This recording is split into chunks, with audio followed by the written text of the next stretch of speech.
MP board के class 12th के सभी विद्यार्थियों के लिए आज इस क्लास में एनुअल एग्ज़ाम 2026 के लिए भूगोल का मॉडल पेपर सेट डी हम कंप्लीट करेंगे। तो इस क्लास में मैं आपको 1 से लेकर 20 तक के जो प्रश्न हैं फुल सोल्यूशन के साथ कंप्लीट करवाऊंगी। तो वीडियो में आप लास्ट तक बने रहें, बहुत ही इंपॉर्टेंट आपकी क्लास रहेगी। तो बिना किसी देरी के चलिए पहला प्रश्न हम पढ़ेंगे। सबसे पहला प्रश्न आपका इसमें रहेगा, सही विकल्प चुनिए। पहला है, निम्नलिखित में से किस प्रदेश में प्रलेखित प्राचीन बस्ती रही है? तो इसका आंसर आपका रहेगा सिंधु घाटी। दूसरा है, सोवियत संघ में सामूहिक कोष को निम्नलिखित में से क्या कहते हैं? तो इसको कोल खहोज कहते हैं। क्या बोलते हैं इसको? कोल खहोज इसको बोलते हैं। अगला है, आधुनिक भारत में कितनी भाषाएं अनुसूचित हैं? तो इसमें आपकी जो भाषाएं हैं वो कितनी रहेगी? 22 भाषाएं हैं। तो सा नंबर वाला आपका इसमें राइट रहेगा। अगले प्रश्न की ओर हम बढ़ेंगे। तो यहाँ से चौथा है, पश्चिम बंगाल राज्य में किसान चावल की कौन सी फसल लेते हैं? अमन, बोरा, ओस, उपरोक्त सभी। तो उपरोक्त सभी आपका यहाँ पे सही आंसर है। अगला आपका प्रश्न इसमें रहेगा, नवनिश्चयवादी विचारधारा का प्रतिपादन किया है? तो इसका प्रतिपादन ग्रिफिथ टेलरे ने किया है। छठा, जनगणना वर्ष 2011 के अनुसार निम्नलिखित राज्यों में से सर्वाधिक जनसंख्या घनत्व वाला राज्य है? तो आपका कौन सा राज्य रहेगा? इसमें बिहार राज्य आपका रहेगा। और देखिए, लगातार हम आपको YouTube पर और ऐप पर भी वार्षिक परीक्षा की तैयारी करवा रहे हैं। यदि अभी तक आपने ऐप का सब्सक्रिप्शन नहीं लिया है तो इस वीडियो के डिस्क्रिप्शन में आपको लिंक मिलेगी, चेक करिए, पूरी जानकारी मिल जाएगी किस तरह से आपको सब्सक्रिप्शन लेना है। और एग्ज़ाम से एक दिन पहले आपको स्पेशल PDF भी मिलेगी। तो स्पेशल PDF यदि आप लेना चाहते हैं तो जल्दी से ऐप के साथ आप जुड़े। अब यहाँ से हम इंग्लिश मीडियम वाले बच्चों के लिए टिक करेंगे। तो पहले का B, दूसरे का आपका B रहेगा, तीसरे का आपका C रहेगा, चौथे का आपका इसमें D रहेगा और पांचवे का आपका A, छठे का आपका A रहेगा। कंप्लीट अच्छे से कर लेना है। चलिए अगले प्रश्न की ओर बढ़ेंगे। दूसरा आपका प्रश्न है, रिक्त स्थान की पूर्ति कीजिए। पहला है, विकसित प्रदेशों की जीवन प्रत्याशा डेढ़ है। तो इसकी जीवन प्रत्याशा कैसी है? अधिक है। अगला है, सहकारी कृषि का सफल परीक्षण डेढ़ देश में किया गया है? तो सोवियत संघ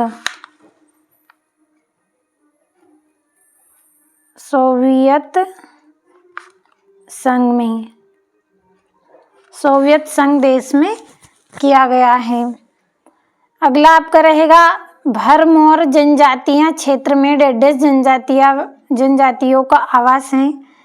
तो गद्दी जनजाति रहेगा आपका।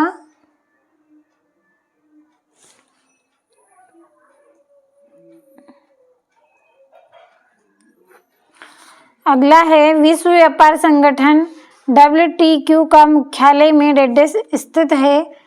तो इसका कहाँ पे स्थित है? जिनेवा में स्थित है, जिनेवा। अगला है, भोजन संग्रह एवं आखेट डेढ़ क्रियाएं हैं? तो ये कैसी क्रियाएं हैं? आदिम क्रियाएं हैं, आदिम क्रियाएं। अगला है आपका, भारतीय संविधान में डेढ़ भाषाएं अनुसूचित समस्या है? तो 22 रहेगा। अब चलिए इंग्लिश मीडियम वाले बच्चों के लिए मैं भर देती हूँ, फिर आप अच्छे से कंप्लीट करें। तो यहाँ से मैंने कंप्लीट कर दिया है, स्क्रीनशॉट के माध्यम से आप कंप्लीट करें। अगला आपका प्रश्न है, सत्य सत्य लिखिए। पहला है, भारत के पास द्वीपों सहित लगभग आपका यहाँ पे 2517 किलोमीटर लंबा व्यापक समुद्री तट है? तो ये आपका इसमें असत्य रहेगा।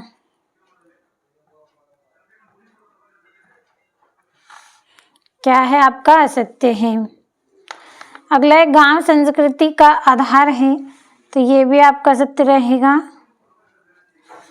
तीसरा है अभ्रक को भूरा हीरा कहा जाता है। तो ये आपका इसमें क्या रहेगा, सत्य रहेगा, क्योंकि देखिए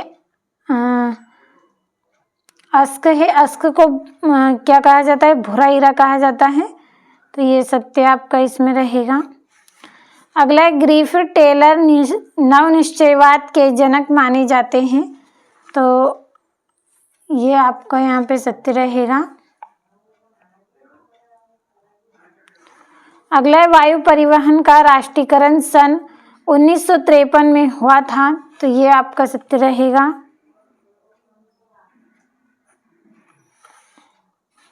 अगला है धरातली एवं भौम जल का सबसे अधिक उपयोग कृषि में होता है। तो ये आपका सत्य रहेगा।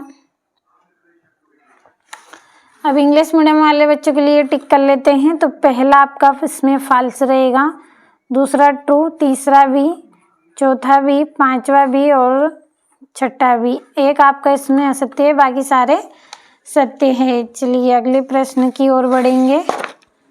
तो अगले प्रश्न में हम जोड़ियों को कंप्लीट करेंगे। तो पहली जोड़ी आपकी रहेगी इसमें अंतरराष्ट्रीय संचार, इसकी जोड़ी है आपकी कृत्रिम उपग्रह। दूसरी जोड़ी है खनन नगर, तो झारिया इसकी जोड़ी रहेगी। तीसरा है वस्त्र निर्माण, तो द्वितीयक क्रियाकलाप।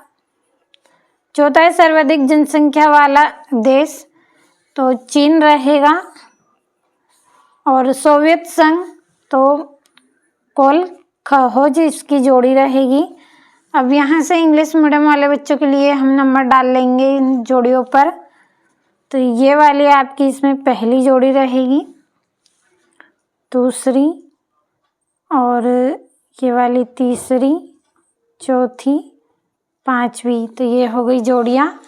अगला आपका जो प्रश्न है उसमें आपको एक वाक्य में उत्तर दीजिए। पहला है 2011 की जनगणना के अनुसार भारत के किस राज्य में नगरी का अनुपात सर्वाधिक है। तो गोवा में। कहाँ पे, गोवा में। तो मैं ऊपर यहाँ पे लिखूंगी गोवा। अगला है सतत पोषणी विकास का उद्देश्य क्या है, या फिर सतत पोषणी विकास का क्या उद्देश्य है। तो बड़ी परिभाषा है आपकी, इसकी परिभाषा को मैं नीचे लिखूंगी लास्ट में। पहले हम तीसरे का आंसर भरेंगे। भारतीय रेल प्रणाली को कितने मंडलों में विभाजित किया गया है।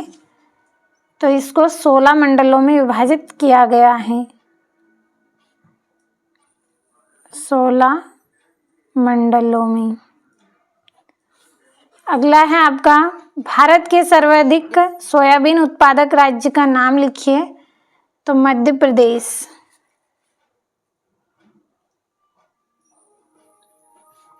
मध्य प्रदेश। अगला है जमशेदपुर किस प्रकार का नगर है।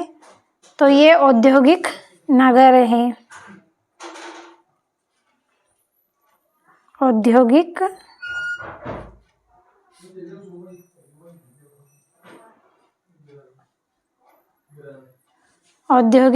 नगर। और आपका जो दूसरा था सतत पोषणी विकास का क्या उद्देश्य है। तो इसकी परिभाषा को चलिए हम भरते हैं। तो यहाँ पे ऊपर ही लिख लेते हैं, नंबर डाल लेती हूँ ताकि आप समझ जाए कि ये दूसरे का आंसर है। तो क्या है, भविष्य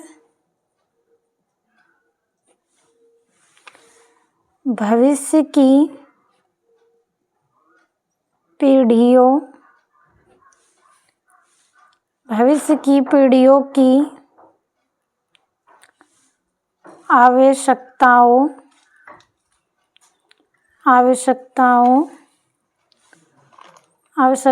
से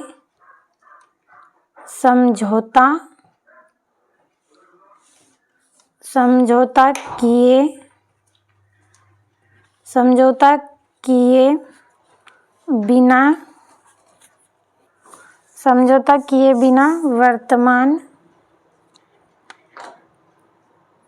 वर्तमान की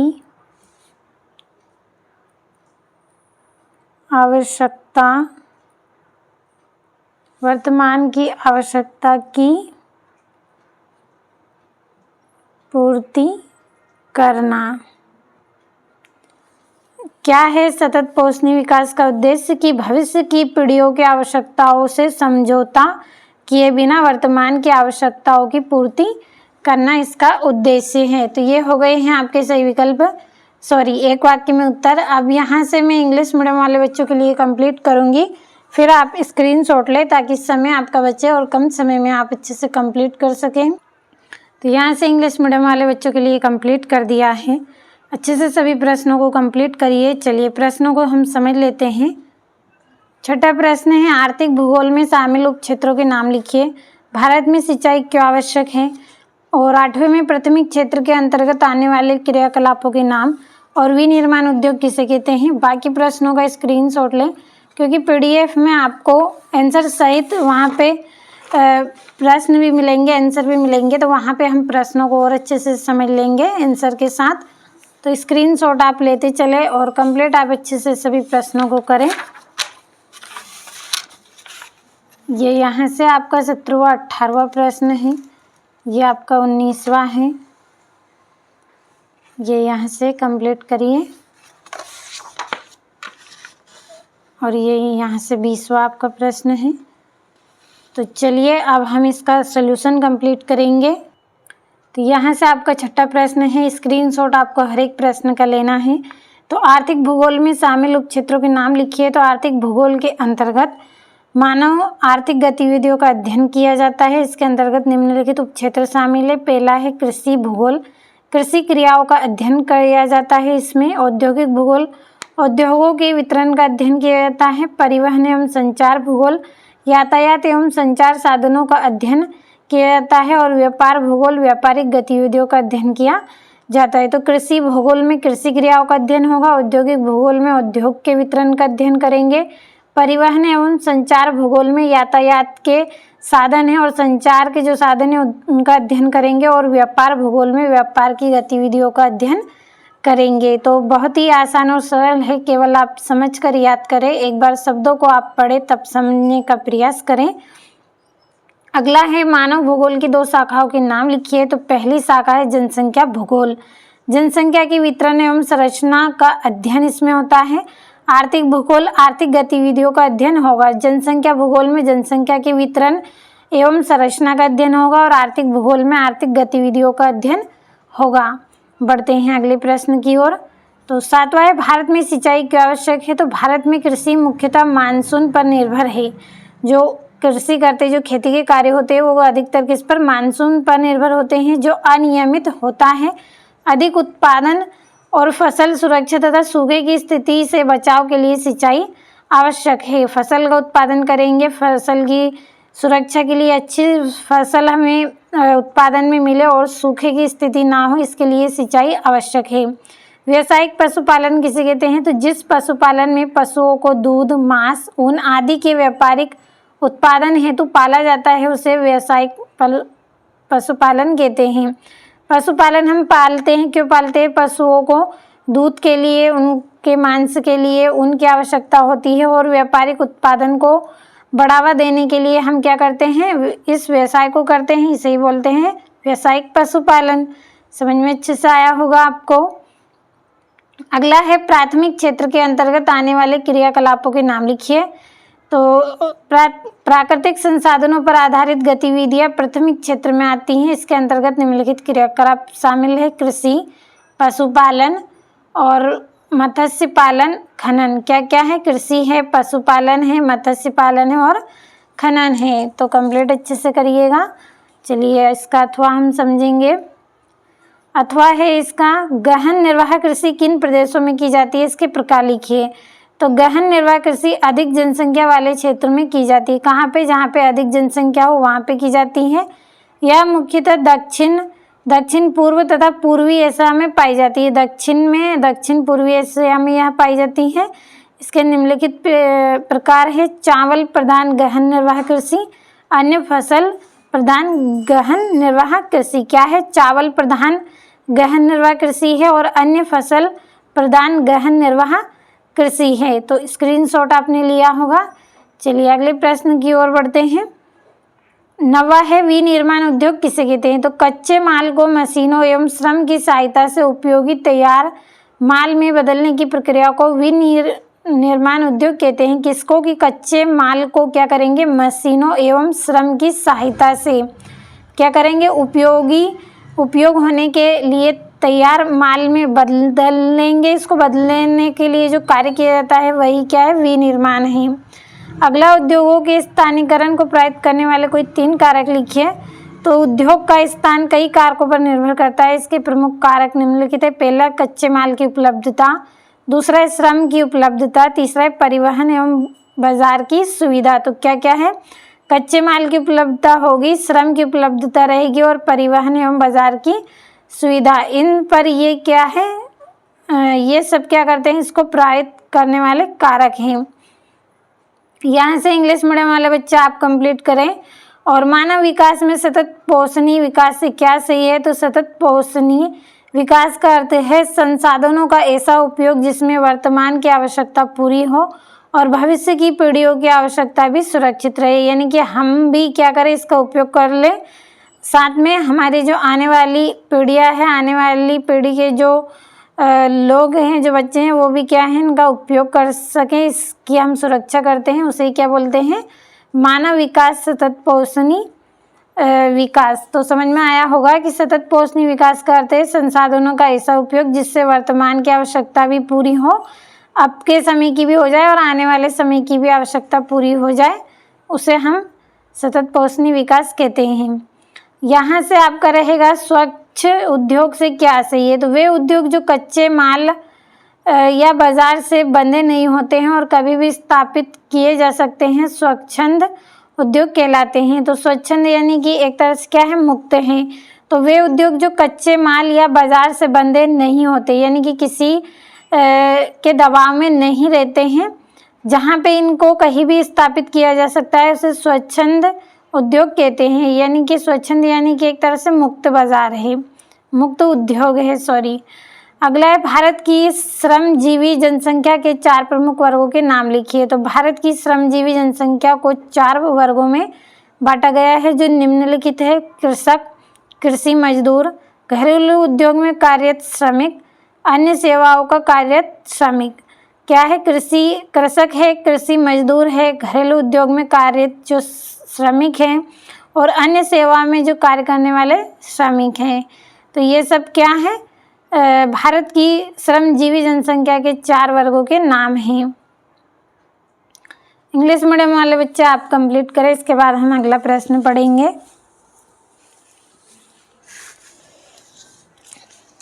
अगला आपका प्रश्न यहाँ से रहेगा, कृषि सेक्टर में भारतीय श्रमिकों का सर्वाधिक अंश संलग्न है, स्पष्ट कीजिए। तो इसका आंसर आपका रहेगा पहला, भारत की अधिकांश जनसंख्या ग्रामीण क्षेत्र में निवास करती है। कहाँ पे? ग्रामीण क्षेत्र में निवास करती है अधिकतर जनसंख्या। दूसरा, कृषि भारत का परंपरागत एवं प्रमुख व्यवसाय है। जो कृषि है वो क्या है? भारत का परंपरागत और एक प्रमुख व्यवसाय है। तीसरा, कृषि में कम पूंजी और कम तकनीक ज्ञान की आवश्यकता होती है। कृषि का जो काम होता है उसमें कम पूंजी और कम तकनीक की आवश्यकता होती है। चौथा, उद्योग एवं सेवा क्षेत्र सीमित रोजगार उपलब्ध कराते हैं। उद्योग एवं सेवा क्षेत्र क्या करते हैं? सीमित रोजगार उपलब्ध कराते हैं। तो ये कृषि सेक्टर में भारतीय श्रमिकों का सर्वाधिक अंश जो कि संलग्न है, किस तरह से है, समझ में आया होगा आपको। अगला आपका यहाँ से रहेगा, गैरिसन नगर किसे कहते हैं? तो गैरिसन नगर वह नगर होता है जहाँ देश की सुरक्षा के लिए सेना के सैनिकों की स्थायी तैनात रहती है। क्या है? गैरिसन नगर वह नगर है जहाँ देश की सुरक्षा के लिए सेना के सैनिकों की स्थायी तैनाती रहती है। ऐसे नगरों में सैनिकों के रहने के लिए बैरक, प्रशिक्षण केंद्र, हथियार भंडार तथा अन्य सैन्य सुविधाएं विकसित है। ऐसी नगरों में क्या है? सैनिक के रहने के लिए शिक्षा दी जाती है। केंद्र, हथियार भंडार और अन्य सैनिक सुविधाएं उपलब्ध होती हैं, यहाँ पे विकसित होती हैं। इन नगरों की अर्थव्यवस्था और विकास मुख्यतः सैन्य गतिविधियों पर आधारित है। किस पर? सैन्य गतिविधियों पर आधारित होता है तथा इनका उपयोग सामरिक एवं सुरक्षा उद्देश्य के लिए किया जाता है। इनका उपयोग है वो सामरिक एवं सुरक्षा के उद्देश्य के लिए किया जाता है। तो चलिए अब यहाँ से इंग्लिश मीडियम वाले बच्चे आप कंप्लीट करिएगा इनको। इसके बाद आपका अगला प्रश्न है प्रशासनिक नगरों के कोई 2 उदाहरण दीजिए। तो इसके 4 उदाहरण हैं, नई दिल्ली, भोपाल, जयपुर, लखनऊ। कंप्लीट अच्छे से करें।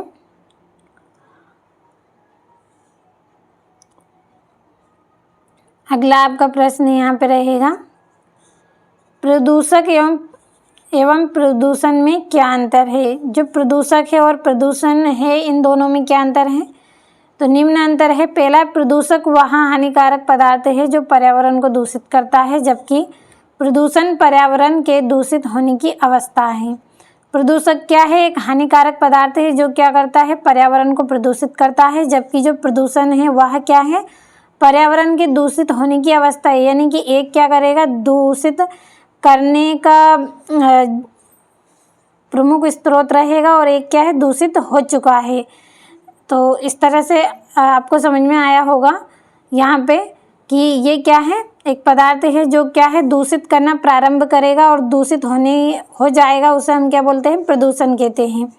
दूसरा है, प्रदूषक ठोस, तरल या गैसीय रूप में हो सकता है, जबकि प्रदूषण एक स्थिति या प्रभाव होता है। यह ठोस भी हो सकता है, तरल हो सकता है, गैसीय हो सकता है, लेकिन प्रदूषण की तो एक ही स्थिति बनी रहेगी, एक ही प्रभाव इसका रहेगा। अगला है, प्रदूषक प्रदूषण का कारण होता है, जबकि प्रदूषण प्रदूषकों का परिणाम होता है। जो प्रदूषक है वो क्या है, प्रदूषण का कारण होता है, जबकि प्रदूषण प्रदूषकों का परिणाम होता है। प्रदूषक हो जाएगा, उसका ये परिणाम रहेगा। तो ये अंतर आपको समझ में आया होगा। यहाँ से कंप्लीट आप करें। इसके बाद हम अगला प्रश्न पढ़ेंगे। यहाँ से आपका है, जल प्रदूषण के स्रोतों के नाम लिखिए। तो औद्योगिक अपशिष्ट से खराब जल निकलता है, तो वो भी प्रदूषण का कारण है। घरेलू मल जल, हमारे घरे से निकलने वाला गंदा पानी, खराब अपशिष्ट, ये भी क्या है, जल प्रदूषण का कारण है। तीसरा है, कृषि रासायनिक उर्वरक एवं कीटनाशक, कृषि से निकलने वाला जो जहरीला पानी होता है, एक तरह से रसायन की तरह होता है, ये भी क्या है, जल प्रदूषण का कारण है। और तेल रिसाव भी क्या है, तेल का रिसाव होता रहेगा तो जल में मिलेगा तो क्या होगा, जल भी खराब हो जाएगा। अगला आपका प्रश्न है, जनसंख्या नियंत्रण के 3 उपाय। पहला है, परिवार नियोजन के साधनों का व्यापक प्रचार प्रसार करना चाहिए। परिवार नियोजन के लिए क्या करेंगे, इसके जो साधन हैं उनका व्यापक प्रचार करना चाहिए। दूसरा है, शिक्षा, विशेषकर महिला शिक्षा का विस्तार करना चाहिए, शिक्षित करना चाहिए, अधिकतर महिलाओं को इसके बारे में शिक्षित करना चाहिए। विवाह की न्यूनतम आयु का कड़ाई से पालन करना चाहिए। जो विवाह की जो न्यूनतम आयु है उसका नियम यहाँ पे पालन करना चाहिए। इस तरह से जनसंख्या नियंत्रण हम कर सकते हैं। तो ये यहाँ से कंप्लीट करें। और ग्रामीण व नगरीय जनसंख्या में कोई 3 अंतर लिखिए। तो ग्रामीण व नगरीय जनसंख्या में निम्न अंतर है। पहला, ग्रामीण जनसंख्या कृषि पर निर्भर होती है और नगरीय जनसंख्या उद्योग एवं सेवा पर निर्भर होती है। जो ग्रामीण जनसंख्या है वो किस पर, खेती पर आधारित होगी, कृषि पर। और जो नगर की जनसंख्या है वो तो अधिकतर उद्योगों पर आधारित रहेंगी, क्योंकि शहर में खेती का काम थोड़ी ना करते हैं। दूसरा है, ग्रामीण क्षेत्रों में जनसंख्या घनत्व कम होता है और नगरीय क्षेत्रों में अधिक होता है। ग्रामीण क्षेत्र में जनसंख्या घनत्व कम रहेगा और नगरीय में क्या होगा, अधिक होगा। तीसरा, ग्रामीण जीवन सरल होता है और नगरीय जीवन कैसा होता है, कठिन होता है, यानी कि जटिल होता है। तो ये अंतर हो गए हैं ग्रामीण और नगरीय जनसंख्या में। यहाँ से आपका अगला है, विनिर्माण उद्योग की 3 विशेषता। पहली विशेषता है, यह कच्चे माल को तैयार माल में परिवर्तित करता है। क्या करता है, कच्चे माल को यहाँ तैयार माल में परिवर्तित करता है। दूसरा, इसमें मशीनें एवं श्रमिकों का उपयोग किया जाता है। इसमें बड़े पैमाने पर उत्पादन होता है। श्रमिकों का उपयोग इसमें रहेगा, मशीनों का उपयोग रहेगा और बड़े पैमानों पर इसमें उत्पादन किया जाएगा। तो ये विनिर्माण के 3 उद्योग की विशेषता है।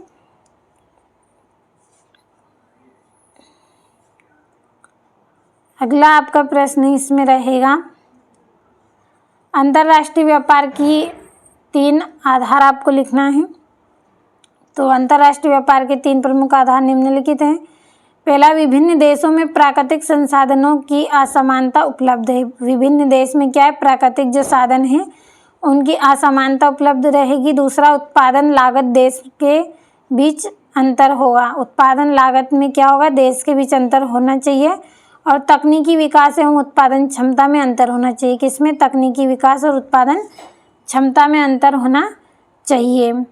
अगला है, बाजारिया सब्जी कृषि नगर क्षेत्रों के समीप ही क्यों की जाती हैं। तो बाजारिया सब्जी कृषि नगर क्षेत्रों के समीप की जाती है। इसके प्रमुख कारण निम्नलिखित है। पहला, सब्जियां शीघ्र खराब होने लगती हैं। जो सब्जियां हैं वो क्या है, जल्दी खराब होने लगती है। अगर पास में रहेगी तो जल्दी बिक जाएगी, तो खराब नहीं होगी। दूसरा, नगरीय क्षेत्रों में बाजार एवं मांग अधिक होती है।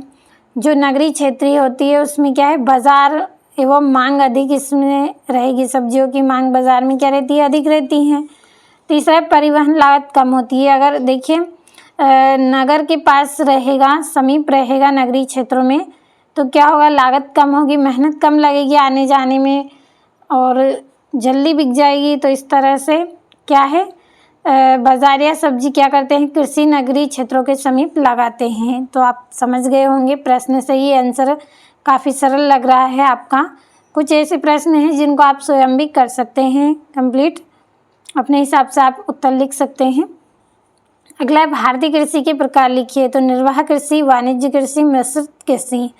क्या क्या है, निर्वाह कृषि है, वाणिज्य कृषि और मिश्रित कृषि। ये भारतीय कृषि के प्रकार हैं। अगला आपका है, भारत की जनसंख्या की कोई 3 विशेषता लिखिए। पहली विशेषता है, भारत की जनसंख्या विश्व में अत्यधिक है। कैसी है, भारत की जनसंख्या विश्व में अत्यधिक है। दूसरा है, भारत में जनसंख्या वृद्धि दर अपेक्षाकृत अधिक पाई जाती है। भारत में जो जनसंख्या की वृद्धि है वो कैसी है, अपेक्षाकृत अधिक पाई जाती है। तीसरा, भारत की अधिकांश जनसंख्या ग्रामीण क्षेत्र में निवास करती है। कहाँ पे रहेगी अधिकतर, ग्रामीण क्षेत्र में, यानी कि गाँव में रहेगी।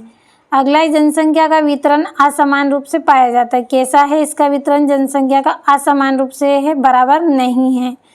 तो ये यहाँ पे जनसंख्या वृद्धि की 3 विशेषता हो गई। कंप्लीट अच्छे से आप करिएगा इनको, भरोसा रखिए आप, पूरे के पूरे क्वेश्चन आपके आएंगे, बस आप अच्छे से मेहनत करिए। मैं भी आपके लिए मेहनत कर रही हूँ, आप भी करें। अगला है आपका, नियोजन से हुए विकास को लिखिए। पहला है, औद्योगिक विकास को गति मिली और नए उद्योग की स्थापना हुई। क्या हुआ, औद्योगिक विकास को गति मिली और नए उद्योग की स्थापना हुई। दूसरा, कृषि क्षेत्र में आधुनिक तकनीक के प्रयोग से उत्पादन में वृद्धि हुई। कृषि क्षेत्र में क्या हुआ, आधुनिक तकनीकों का प्रयोग हुआ जिससे उत्पादन में वृद्धि हो गई। तीसरा, शिक्षा, स्वास्थ्य, परिवहन एवं अन्य आधारभूत सुविधाओं का विस्तार हुआ। किसका, शिक्षा, स्वास्थ्य, परिवहन एवं अन्य आधारभूत सुविधाओं का विस्तार हुआ। और रोजगार के अवसर में वृद्धि और आर्थिक प्रगति को बढ़ावा मिला। रोजगार के अवसर में क्या हुआ, वृद्धि हुई और आर्थिक प्रगति को बढ़ावा मिला। तो आप यहाँ पे आंसर को भी समझें, आप स्क्रीनशॉट लेकर मत जाइएगा, समझने का प्रयास भी आप करिए। समझा रही हूँ मैं आपको यहाँ पे, जितना मुझसे हो सकता है मैं उतना कर रही हूँ आपके लिए। अगला आपका है, विश्व में पाइपलाइन परिवहन के कोई 4 महत्व लिखिए। पहला, यह सस्ता एवं सुरक्षित परिवहन साधन है। कैसा है ये पाइपलाइन, सस्ता है और सुरक्षित है। दूसरा, तरल एवं गैसीय पदार्थों के परिवहन में उपयोगी है। जो तरल है, गैस अवस्था में जो होते हैं उनके लिए बहुत ही उपयोगी है। इसमें ईंधन की बचत हो जाती है। और दूसरा चौथा है कि मौसम का इस पर कोई प्रभाव नहीं पड़ता है। कैसा भी मौसम हो, इसका कोई इस पर प्रभाव नहीं पड़ेगा। तो सस्ता और सुरक्षित परिवहन साधन है, तरल और गैसीय पदार्थ के लिए उपयोगी है, इसमें ईंधन की बचत होती है और मौसम का इस पर कोई प्रभाव नहीं पड़ता है। यहाँ से इंग्लिश मीडियम वाले बच्चे आप इनको कंप्लीट करें।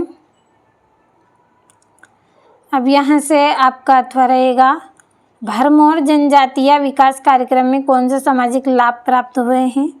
तो निम्न लाभ प्राप्त हुए हैं। शिक्षा सुविधा का विकास हुआ है, शिक्षा की जो सुविधाएं हैं उनका विकास हुआ है। स्वास्थ्य सेवाओं में सुधार आया है। जनजातीय लोगों के जीवन स्तर में वृद्धि हुई है। जो जनजातीय लोग थे उनके जीवन में वृद्धि हुई है, उनके जीवन स्तर में वृद्धि हुई। और सामाजिक जागरूकता बढ़ी है।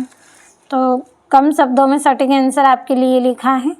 कंप्लीट अच्छे से करिएगा आप सभी को। चलिए अगला प्रश्न हम पढ़ेंगे। 19वें में दिए गए विश्व मानचित्र में निम्न स्थानों को पहचान कर आपको लिखना है। तो आपको मानचित्र कंप्लीट कर लेना है इसका।